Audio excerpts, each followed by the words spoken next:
10 years ago, it seemed as though José Mourinho could do no wrong. He won 6 trophies in just 2.5 years at Porto, including the most extraordinary Champions League triumph.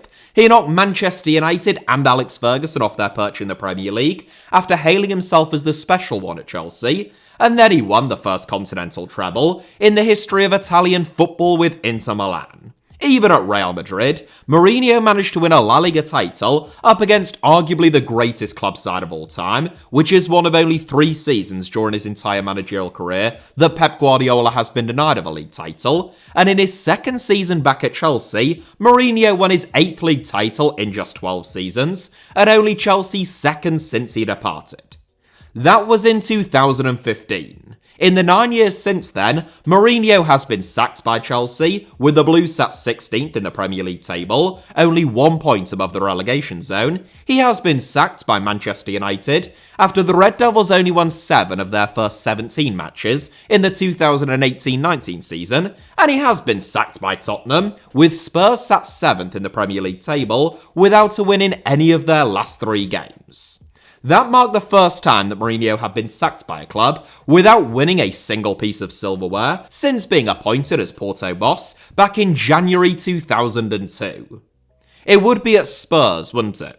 Since then, Mourinho has been sacked by Roma, having only won 1 of his last 6 matches, and with Roma all the way down in 9th in the Serie A table midway through last season. And in the summer, Mourinho signed a 2-year contract with Fenerbahce.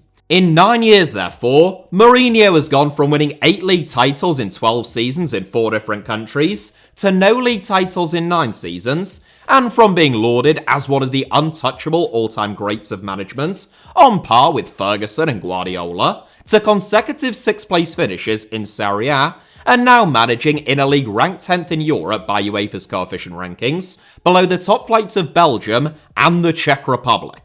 Mourinho's old adversary, Rafa Benitez, meanwhile, has suffered a similar sledgehammer to his reputation. During the 2000s, Benitez twice dethroned Real Madrid and Barcelona, with a much smaller budget to win a pair of unlikely La Liga titles at Valencia, before taking Liverpool close to a Premier League title, again, with a much smaller budget than their rivals, and guiding the Reds to the most improbable Champions League title against a star-studded AC Milan team having been 3-0 down at half-time, followed by another Champions League final in 2007. Since then, Benitez has been sacked after just 6 months at Inter Milan, where he replaced José Mourinho, had an interim stint at Chelsea, resigned after finishing 5th at Napoli, had another 6-month stint, this time at Real Madrid, got relegated from the Premier League, and spent a season managing in the Championship with Newcastle United, spent 18 months managing in China, got sacked by Liverpool's rivals Everton, having lost 9 of his last 13 matches, and finally, just last season, Benitez was sacked after 9 months by La Liga minnows Celta Vigo, having only won 5 of his 28 matches in charge, and with Celta languishing down in 17th, just 1 place and 2 points above the La Liga relegation zone. Benitez, therefore, has gone from being the man who conquered Spanish and then European football against all of the odds, to one who has suffered successive sackings by clubs mired in relegation scraps, with it being unclear now where he goes next. Maybe Galatasaray will be a good laugh, just to reignite that rivalry with Mourinho, the pair of them locked in an eternal battle to determine who is more washed up in their early to mid-60s. Those are just 2 very recent and very high-profile managerial falls from grace, but what would you say if I told you that I had 7 far more extreme examples even than that? You'd say that sounds brilliant and like something that I definitely want to watch, especially if it was being delivered by the most insightful, amusing, and handsome creator on YouTube. Well, I'm afraid Thogden wasn't available for this one, so you'll just have to do with me. Without further ado then, who has made his first foray into youth team coaching, so could hardly be described as having suffered a fall from grace in that realm just yet, here are 7 of the most extraordinary managerial falls from grace of all time. 7th, Felix Magath. We start with a manager who, respectfully, is as mad as a box of frogs. A fantastic footballer, Magath was a world-class diminutive midfielder who combined excellent vision and technique with a first-class work rate to win 3 Bundesliga titles and a European Cup with Hamburg, as well as winning the Euros with West Germany and reaching 2 World Cup finals. Magath set extremely high standards for himself during his playing days, and he expected nothing less from his own players in management. Magath's stern approach and strict discipline made him infamous within the German game. Early on in his managerial career, he was nicknamed Saddam after the all-powerful Iraqi tyrant and despot Saddam Hussein, and later Felix, which was a combination of Magath's first name, Felix, and the German word quälen, meaning to torture. English-speaking players took to calling Magath simply the torturer. Meanwhile, Bashir Salu, who played under Magath at Eintracht Frankfurt, described him as, and I quote, the last dictator in Europe. Whatever the criticisms of his methods, for almost 2 decades, no one could question the results. Magath began his career in management as a player manager at 4th tier FC Bremerhaven, where he won the league title in his first season. Stints at Hamburg, Nuremberg, Werder Bremen and Eintracht Frankfurt followed, where Magath developed a reputation as a firefighter, going in at struggling clubs for short spells, with his harsh and novel methods helping to turn their fortunes around. It was at Stuttgart, at the beginning of the 2000s, that Magath, reshaped his image from effective firefighter to outstanding long-term appointment. Magath took Stuttgart from 15th to 8th in his debut campaign, as well as winning the UEFA Intertoto Cup, and in his second season, Stuttgart climbed all the way up into 2nd, finishing as Bundesliga runners-up behind Bayern Munich. A 4th place finish the following season, in addition to reaching the last 16 of the Champions League, landed Magath the Bayern Munich job, and in 2 full seasons managing in Bavaria, Magath won 2 DFB Pokal and Bundesliga doubles. The best was yet to come though. After he was harshly dismissed by Bayern midway through his 3rd season at the club, Magath joined Wolfsburg, who had just finished 15th in the Bundesliga, 1 place above the relegation zone, and he guided them to a 5th place finish, and UEFA Cup qualification in his debut campaign, followed by the club's first and as yet only Bundesliga title in only his 2nd season. It is one of the greatest managerial achievements in the history of German football, and Magath was rightly rewarded with his 3rd German Football Manager of the Year award. Before clinching the Bundesliga title with Wolfsburg, Magath had already agreed to join Schalke as both a head coach and a director of football, really living up to the dictator label at this point, where he finished 2nd in his debut campaign, but was dismissed during only his 2nd season, owing to a series of internal disputes. That was in 2011. Within 48 hours of being sacked by Schalke, Magath rejoined Wolfsburg, who by this stage had dropped into the Bundesliga relegation zone. Magath guided his former club to safety, but it wouldn't be a happy reunion in the long term. Wolfsburg finished 8th in Magath's only full season back at the club, and after 4 defeats on the bounce at the start of the following season, Magath left the club by mutual consent. A 20-month hiatus from football followed before Magath rocked up at Craven Cottage, appointed as Fulham's 3rd permanent head coach of the season, following Martin Jol and René Meulenstein, on an 18-month contract. To call Magath's time at Fulham a car crash would be an insult to car crashes, some of which aren't actually that bad. This car crash, for example, was nowhere near as calamitous as Magath's stint at Fulham. Fulham only won 3 of Magath's 12 games in charge that season, suffering a particularly damning defeat against bottom-placed Cardiff City. To make matters worse, or certainly weirder, Breda Hangeland claimed that, while struggling with a thigh injury, Magath had recommended that he rub cheese against the afflicted part in an effort to reduce inflammation. Fulham finished 19th and were duly relegated, bringing a 13-year stay in the Premier League to an end, but they chose to stick with Magath ahead of life in the Championship. Despite having one of the most expensive and highest paid squads in the league, Fulham failed to win any of their first 7 games, losing 6 of them, and conceding 5 goals against both Derby and Nottingham Forest. When Magath was sacked, Fulham were bottom of the Championship, and after he left, Magath called Fulham players, and English football as a whole, quote, an absolute joke, referring to players being unable to train twice a day. A brief stint in China, and 9 games at Hertha Berlin are all that have followed. In short, Magath went from winning maybe the most impressive Bundesliga title of all time, his third German Football Manager of the Year award, and being heralded as one of the best managers in the world, to getting sacked by Fulham while they were bottom of the Championship, and being nicknamed the Cheese Doctor, all in the space of 5 years. And that is who features in 7th. 6th, Frank Rijkaard. When it comes to club management, it doesn't get much bigger than winning the UEFA Champions League. That's exactly what Frank Rijkaard did at Barcelona in the 2005-06 season, when Barca came from behind to beat Arsenal 2-1 at the Stade de France, cementing his status as one of the most celebrated and respected managers in the game. Like Magath, Rijkaard was a world-class player. A 3-time European Cup or Champions League winner, Rijkaard had a remarkable career with Ajax and AC Milan, in addition to winning 73 caps for the Netherlands, with whom he won Euro 88. Rijkaard, whose name I am well aware I can't pronounce, I've just given up on trying at this stage, finished third in Ballon d'Or voting in both 1988 and 1989, missing out to his club and international teammate Marco van Basten on both occasions. His transition into coaching began at the 1998 World Cup, where Rijkaard travelled with the Netherlands to support manager Guus Hiddink. When Hiddink resigned, after the Netherlands went out in the semi-finals, Rijkaard, despite his lack of managerial experience, was chosen as his replacement. At his only tournament, Euro 2000, which the Netherlands co-hosted alongside Belgium, the Netherlands reached the semi-finals again, losing against the 10 men of Italy on penalties this time, and Rijkaard, like Hiddink, resigned. In the 2001-02 season, Rijkaard took charge of Sparta Rotterdam, who were relegated with only 8 wins to their name, and Rijkaard resigned after receiving death threats. Remarkably, 12 months after that failure, having had no jobs during the intervening period, Rijkaard was appointed by Barcelona.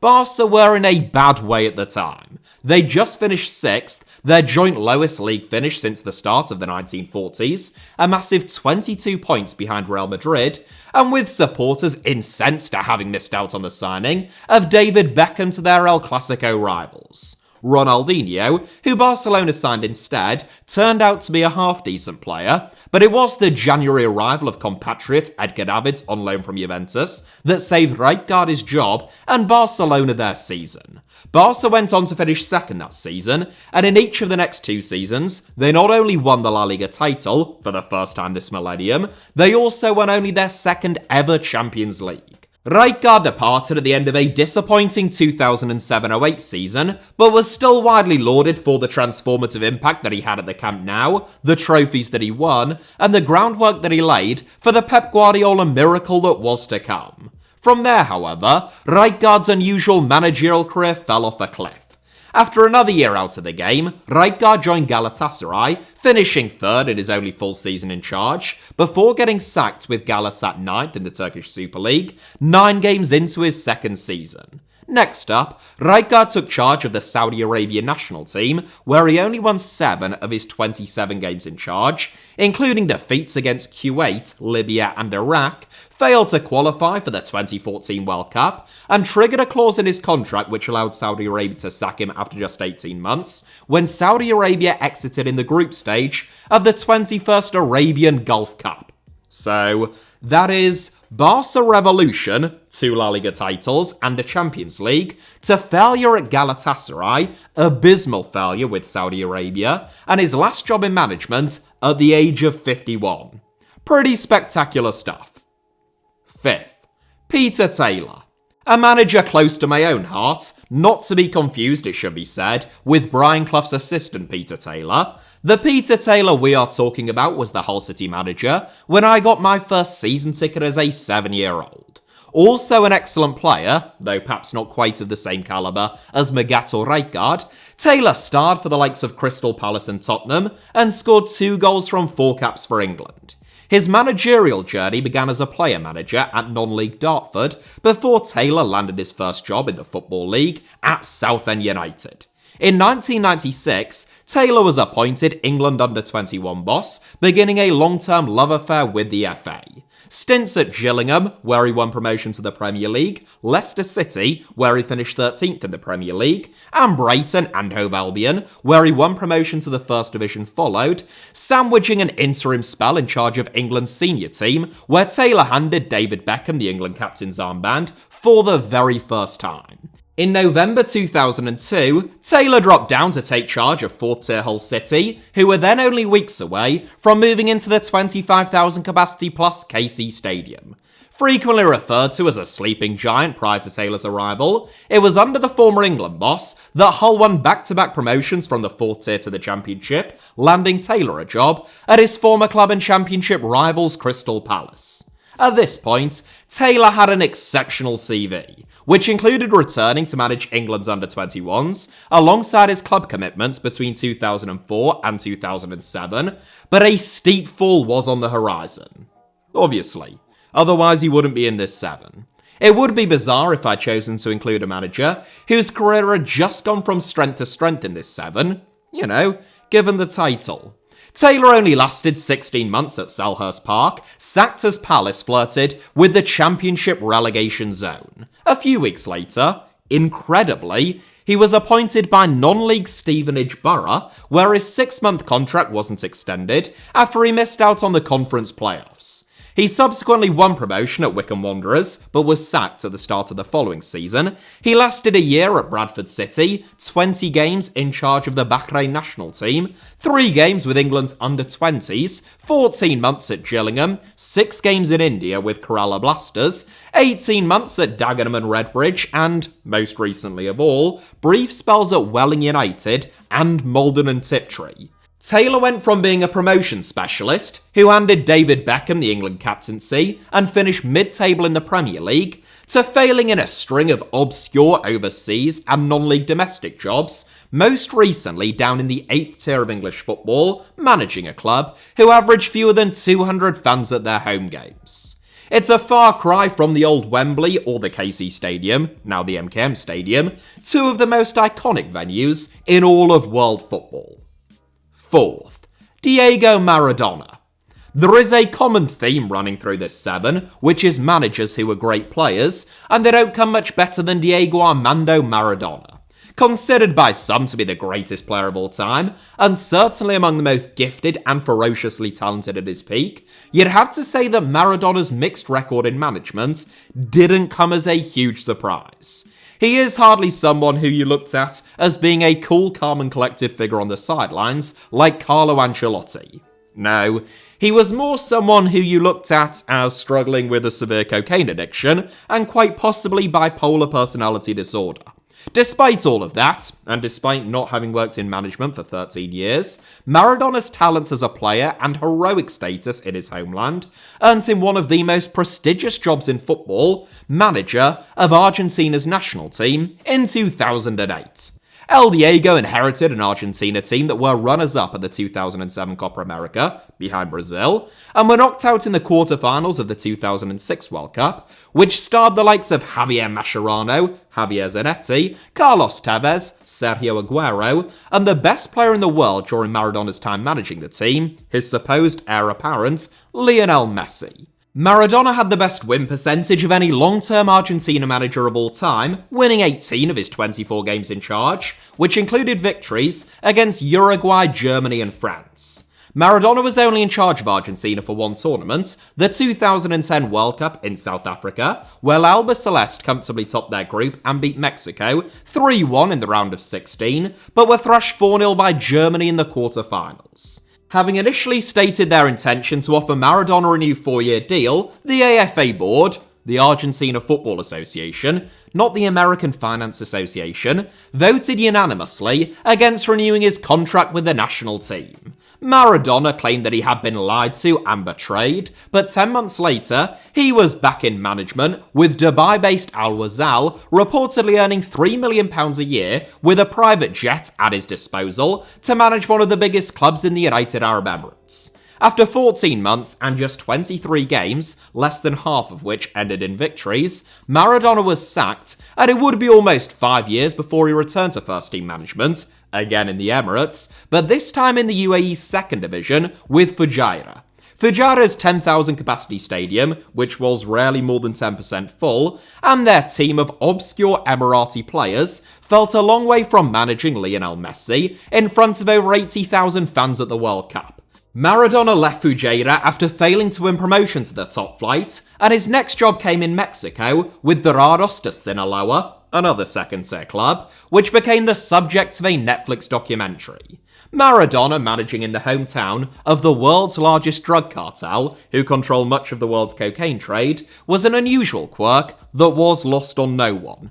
Maradona failed to win promotion in his first season with the Rioch, and his lawyers announced that he would be leaving the club for health reasons. El Diego's managerial swan song came at Gimnasia de la Plata, back in Argentina, where he died in post after 14 months in the job, with his lowest win percentage since his return to management with Argentina in 2008.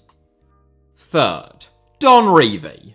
The theme of great players turned managerial force from grace shows no signs of relenting in third, with Don Revy, a man who was so good that he had a whole tactical system named after him. Revy lit up the second division with Leicester City and Hull City before stepping up to the first division at Manchester City in 1951. After Hungary humiliated England at Wembley in 1953, exposing the tactical rigidity of English football's outdated tactics, Manchester City's Scottish head coach, Les McDowell, attempted to recreate an English variation of Hungary's tactics in the first division.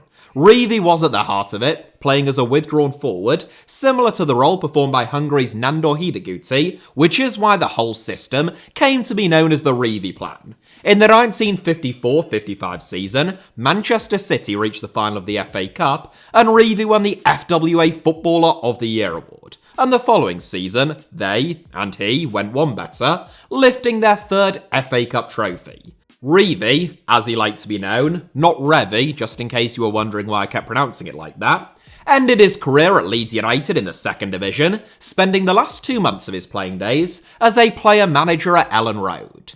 Revy reshaped Leeds United over the next 13 years in his own image, inheriting a club that had an attendance of less than 7,000 for the last game of the 1960-61 season in what was considered to be a rugby league city, and guiding them firstly to the First Division, then the First Division title, and the semi-finals of the European Cup.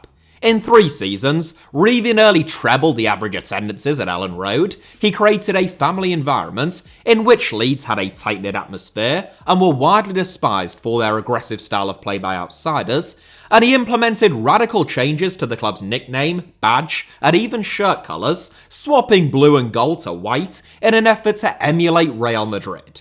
Having taken Leeds from second division also-rans to 2-time First Division champions and FA Cup winners, Revy accepted the England job in the summer of 1974, succeeding 1966 World Cup winner Alf Ramsey. Despite being a popular appointment initially, Revy soon found multiple pitfalls and came under intense scrutiny for his methods with the national team. The team bonding exercises, so crucial to the tight ship that Revy ran at Leeds, were derided by many England players, and Revy was unable to build up the types of relationships which require day-to-day interactions that are impossible as an international manager. The politics and media savvy required to manage England, one of the most high-pressure roles in world football, along with keeping the bigwigs at the FA on side, also proved to be a task too great for Revy.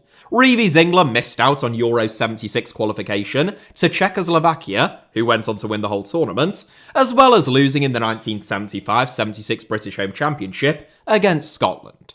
Sensing that he no longer had the full support of the FA or England fans, Revy began to look for a way out, missing a friendly against Brazil while claiming to have been busy scouting the Italians, when in actual fact, he had travelled to Dubai to hold talks with the United Arab Emirates. The FA rejected Revy's request to terminate his contract, but Revy quit regardless, accepting a lucrative £340,000 4-year contract with the United Arab Emirates, equivalent to over £3 million now, and he sold the story that he was leaving England as an exclusive to the Daily Mail, which earns him another £20,000, worth almost £200,000 now. It made Revy one of, if not the highest paid manager in the world, but it also destroyed his reputation in England, where Revy was labelled a mercenary and banned from working in English football for 10 years by the FA. Revy successfully had his ban overturned in the courts, but he would never work in English nor European football again regardless. He lasted 3 years with the UAE before they decided that they wanted a head coach who spoke Arabic, followed by 4 years working for UAE-based Al Nassr, and finally, though still aged only 57, a very brief stint at Al Ahly in Egypt.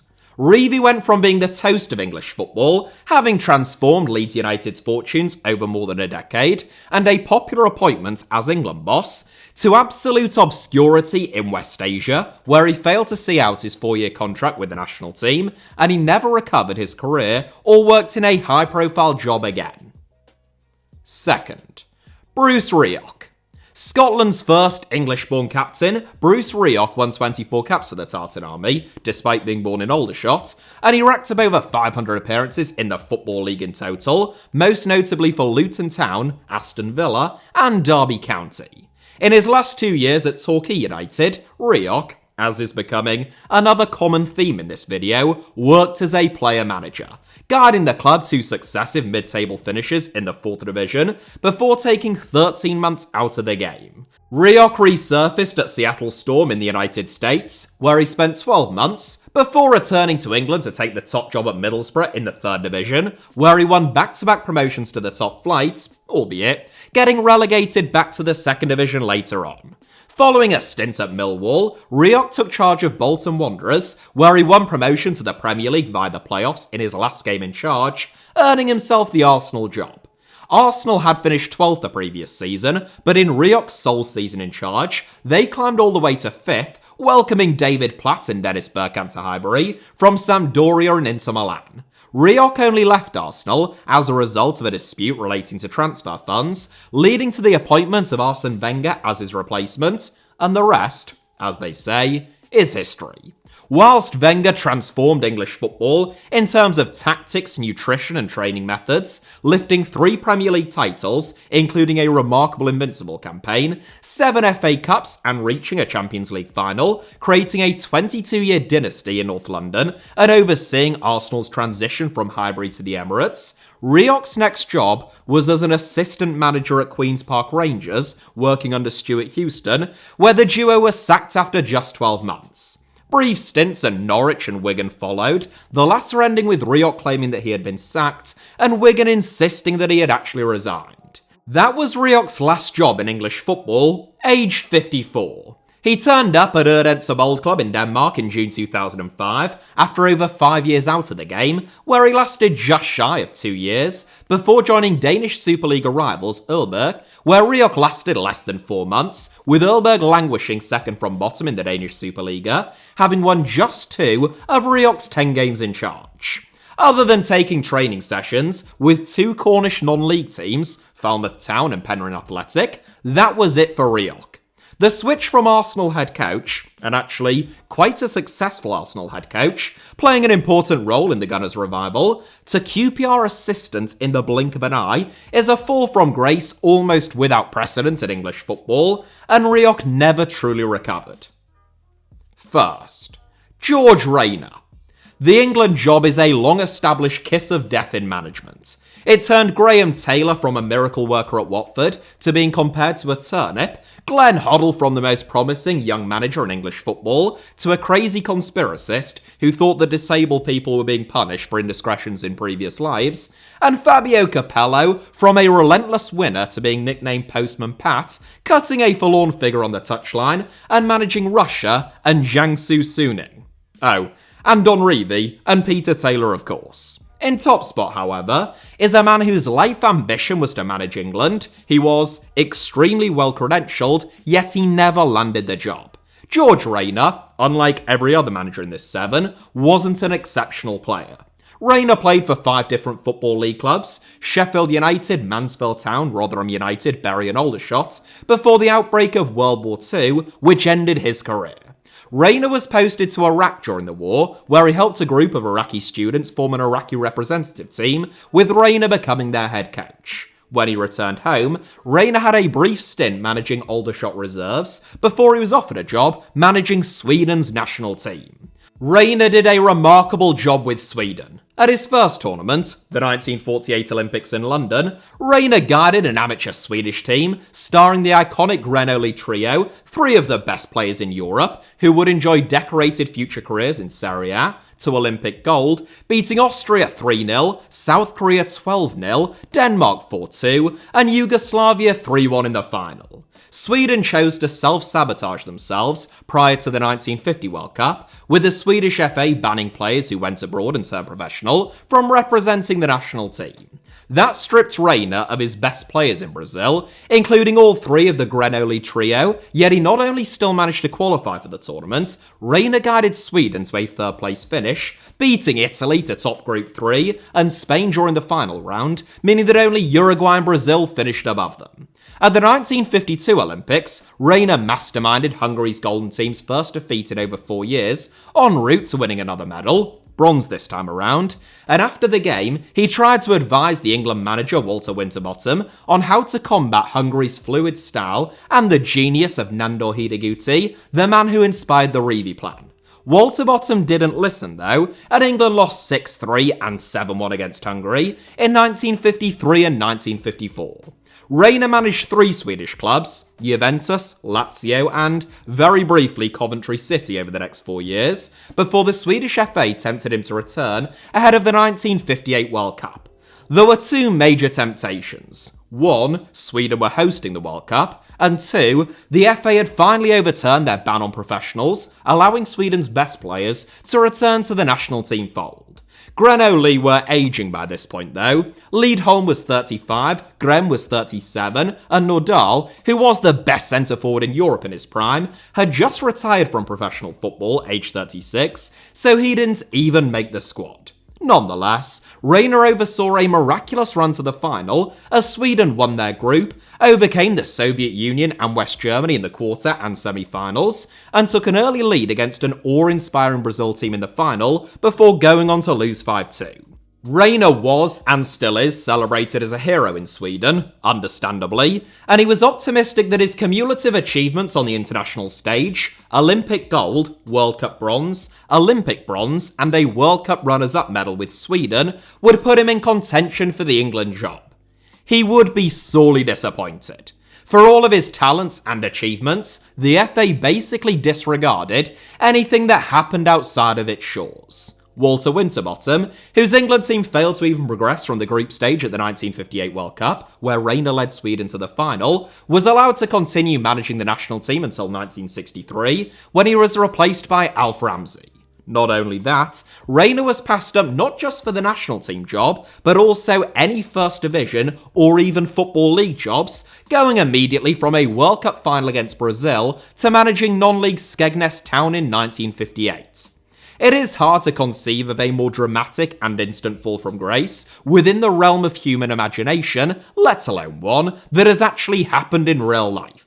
Reina went on to have brief stints back in Sweden, managing both Djurgården and the national team, and after 6 years in the wilderness, Reina took charge of Doncaster Rovers in the 4th Division. After 18 months at Doncaster, Reina was diagnosed with Alzheimer's, linked to cerebral vascular disease, and declared bankrupt. It is quite remarkable that, on the continent, Reina was considered a genius, having performed multiple miracles with Sweden and been entrusted with the Juventus and Lazio jobs. At one time, he was even listed in the Guinness Book of World Records as the most successful international manager of all time. Yet in England, Reina's talents and accomplishments were dismissed by everyone, seemingly, other than Skegness Town.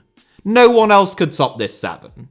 That is it for today's video, but honourable mentions go to the likes of Alan Pardew, Owen Coyle, Phil Brown, Roberto Di Matteo, Tommy Docherty, Roy Evans, and Emerson Liao, among many others. Thank you all, as ever, for watching. Hit the like button if you enjoyed today's video.